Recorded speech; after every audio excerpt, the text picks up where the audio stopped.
La setmana passada, un avió de la companyia SAS a l'aeroport de Brussel·les es va confondre i va intentar enlairar-se per un carrer de rodada, una taxiway, en comptes de per la pista. Podia haver sigut una tragèdia, però no va passar res. T'explico què va passar exactament i quines podrien ser les causes.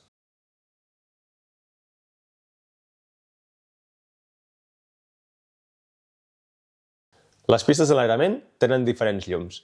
Les que ens interessen avui són les laterals, que són de color blanc, i també les del centre, que també són blanques i els últims 900 metres s'intercalen blanques i vermelles, fins als últims 300 metres que es converteixen totes en vermelles.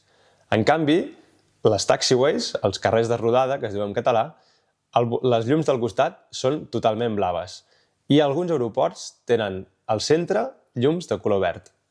En tot l'aeroport està ple de senyals i marques que ens avisen d'on estem constantment, tant al costat de la pista com al terra.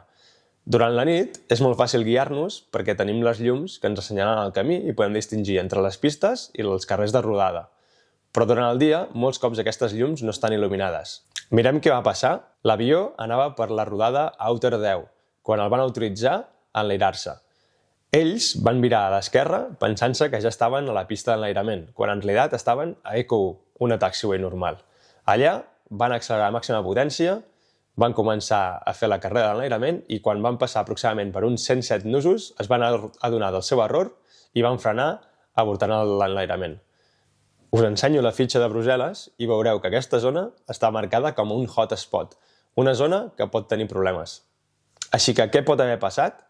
Això que vindrà ara és només especulació meva, però us puc explicar una miqueta les coses que ens distreuen més durant aquesta estona. Quan estem rodant, hem d'acabar de configurar l'avió per l'enlairament i hem d'acabar de fer unes quantes checklists i potser acabar algun briefing.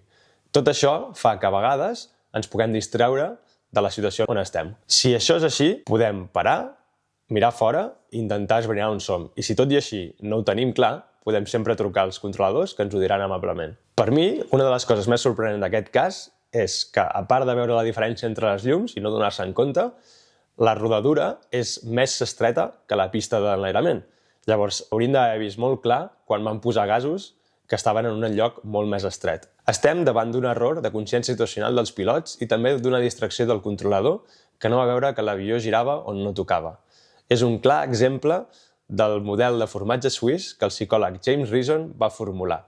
Si voleu saber més coses d'aquest model d'anàlisi d'accidents, deixeu-me likes i comentaris al vídeo i el pròxim serà d'això. Adeu!